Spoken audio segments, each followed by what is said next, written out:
Bugs and glitches are an inevitability in any software, and games are no exception. As someone whose job has been to find those bugs in several pieces of software for several years, I do find myself intrigued by the bugs present in my favorite games and what causes them. Hello world, my name is Atticus, and welcome to Glitch Delve, a brand new series on the channel whose next episode is neither planned nor known. But for our first episode, we'll be looking at some of the bugs present in the original Final Fantasy. When speaking of the bugs present in that game, there are two which stand as most prominent due to the sheer impact they had on gameplay: the critical hit and intelligence bugs. Alphabetically, the first on our list, but quite possibly not actually a bug, the critical hit bug exists in all versions of the original Final Fantasy game, leading some to believe that it was perhaps intentional.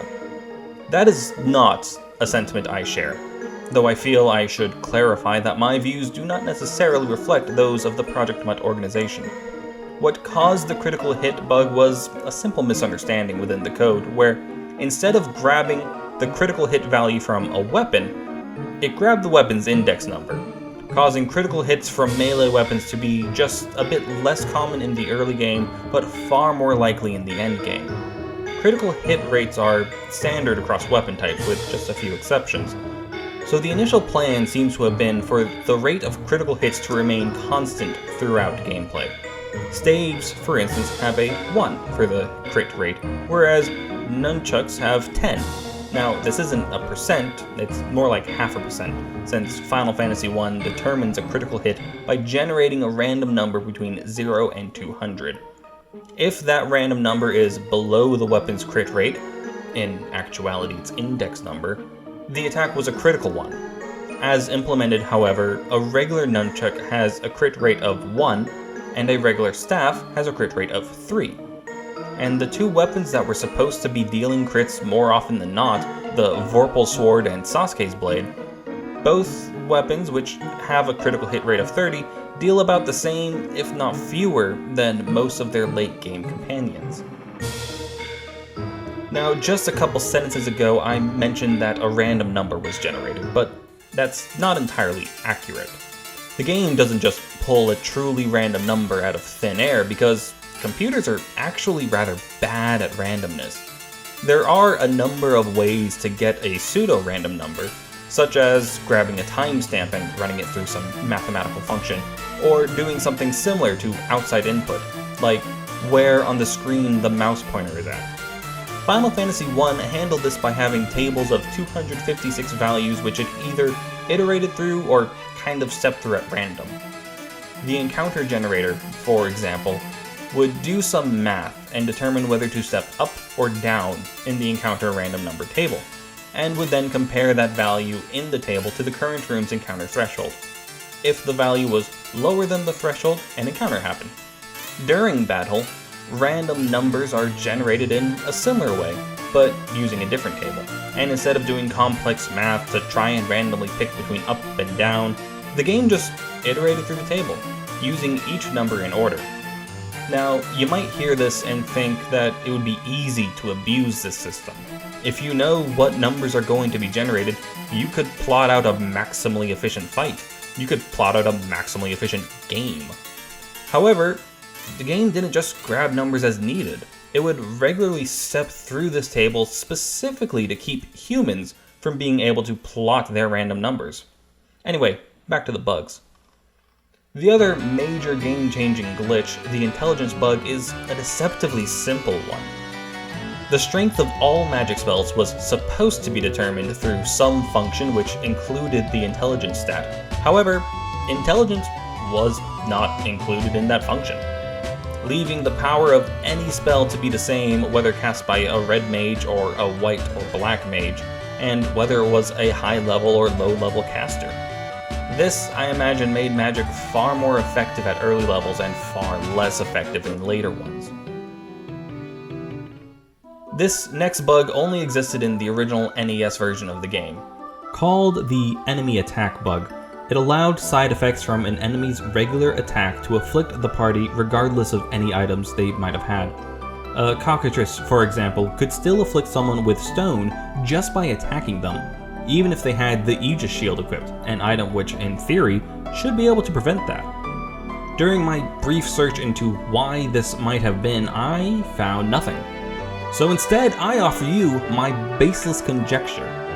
When casting a spell or using an ability that specifically afflicts a target with a condition, the game first checks to see if the character has anything equipped that would nullify the effect.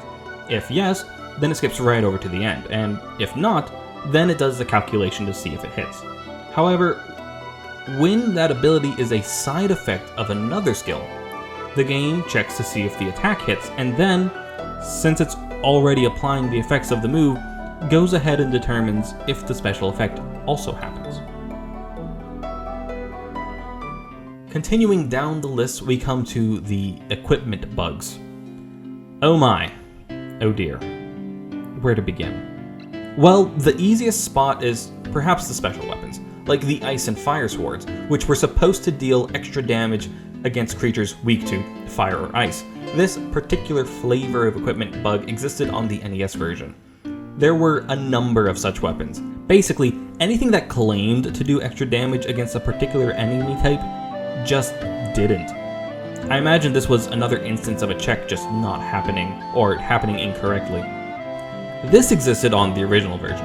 This next equipment-related bug, however, exists on the Anniversary Edition. When equipping a character with something, it is possible to equip it to an adjacent character. With cursor set to memory in the configuration menu, go to one character and align the cursor with the source's weapon or armor you want to select from. Then go to the next character and align the cursor with the desired target weapon or armor slot. Go back to the source and then swiftly press either R or L, depending on where your target destination is, and X. If done correctly, you will hear exactly one confirmation sound, and you will have a list of weapons or armor that could normally not be equipped by your target available. Where this bug gets really fun is you can try and equip weapons to armor slots or vice versa. This is what requires the cursor to be on memory, otherwise you could only equip weapon to weapon. When exploiting the bug like this, it grabs the list of, say, weapons that your warrior can equip and tries to equip it to your white mage's armor. But since that's not supposed to be a menu for weapons, the game takes the IDs of the available weapons and grabs the corresponding armor. In this way, a hammer becomes knight armor that your white mage can wear. Now, this doesn't work for duplicating items. If you have the right equipment, it'll just use that. But you can create equipment in this manner, like the aforementioned knight armor from a hammer. There is an important softlock to keep in mind, and that's in equipping something to your shield slot that is not a shield. If the shield is triggered in battle, the game tries to pull the sprite, but if there is none, the game will freeze. As to why this happens, if I had to guess, and I do, I would say it's a matter of frame perfect input. Logic runs every frame, so in this one frame on the equipment screen, you provide both the inputs for change character and open menu. The game registers both these inputs in a single frame and it goes through its checks. What I imagine happens is that change character is near the end of the logic stream. It sees open menu and grabs the list of equipment in the party inventory able to be equipped to that spot by that character. Then it moves to the next character, and since this all happens in a single frame, passes over the logic to close out or change the menu before doing that. So now the menu, still populated by the previous character, is available for the target character. And since the equipment exists in this filtered list, the game assumes it's alright for the equipment to be used by that character in that slot. As for changing armor to weapons or vice versa, I touched on that earlier, but there is, I imagine, an additional step. In the next frame, the game sees that it is equipping armor to this character, and so the list it has is converted to armor. It grabs the IDs of the items there and changes the items to their corresponding armor. There's a fun thing that happens going armor to weapons, since there are more of the former than the latter. Armor without a corresponding weapon becomes knife, and each knife has its own stats. I imagine populated by the stats of the armor somehow.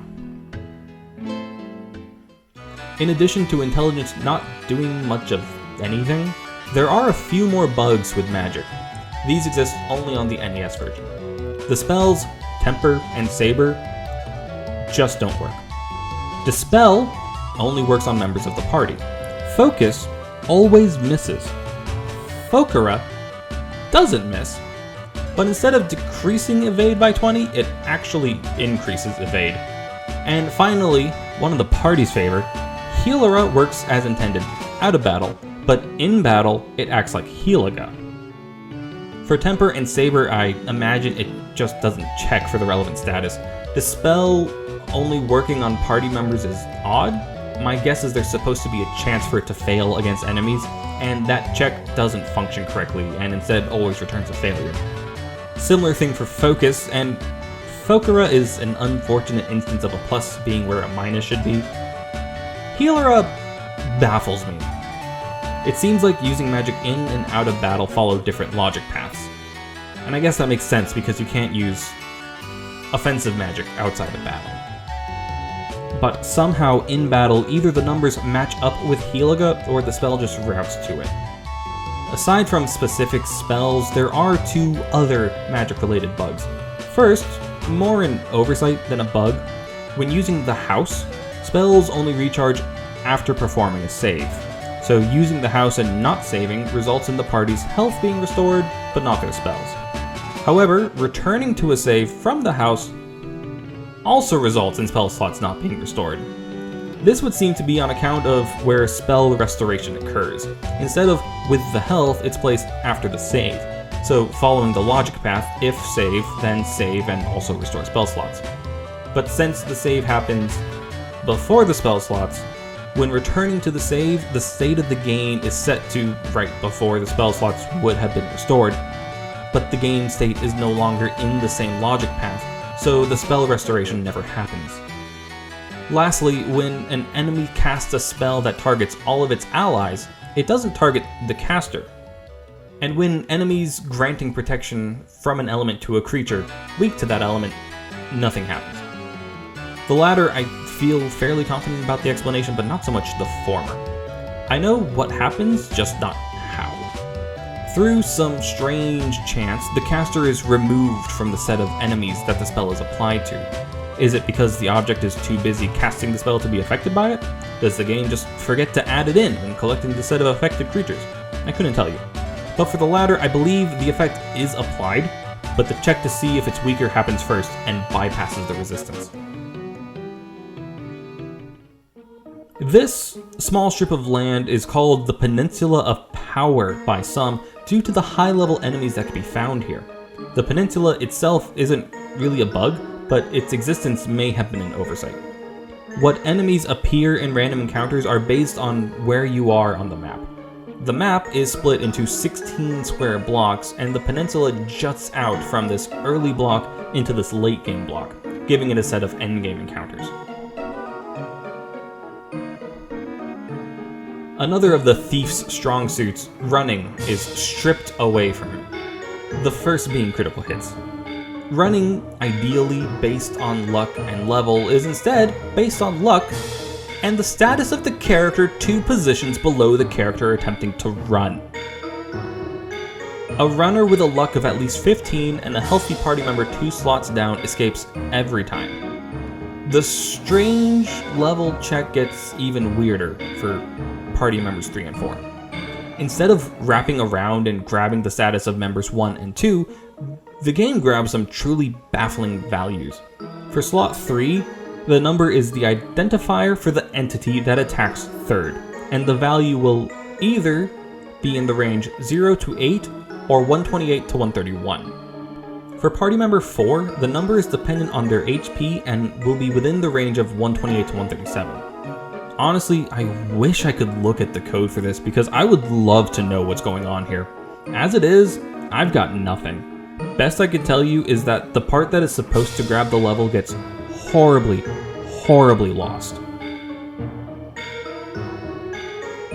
Back to the world of things that make sense, in the majestic city of Cornelia is a deep, dark secret. A ghost walks the streets. This bug, named the Invisible Woman, is perhaps my personal favorite. There exists in the game a simple variable that states whether the party is indoors or outdoors. You might do more. I don't actually have the gun in front of me. But a simple boolean when in town makes sense to me. To go along with that party value, every sprite has a corresponding boolean stating whether they are indoors or out. If the two values match, the sprite is displayed. The Invisible Woman of Cornelia, however, has a value that states she is indoors, despite being outdoors. So unless we hack our way out of a room, she remains invisible. For as long as I've talked about these, I'm honestly impressed that there are so few bugs. This is, of course, by no means an exhaustive list, and there are a few rough ones, but all in all, I think Final Fantasy I did a pretty good job. Just don't have a full caster party, or use thieves.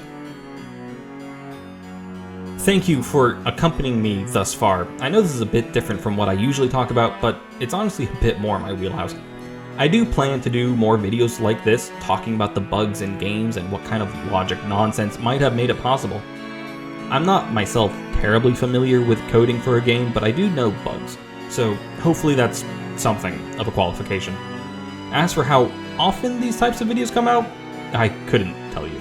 Probably better than one a year though. With that, I have been Atticus, and thank you for participating.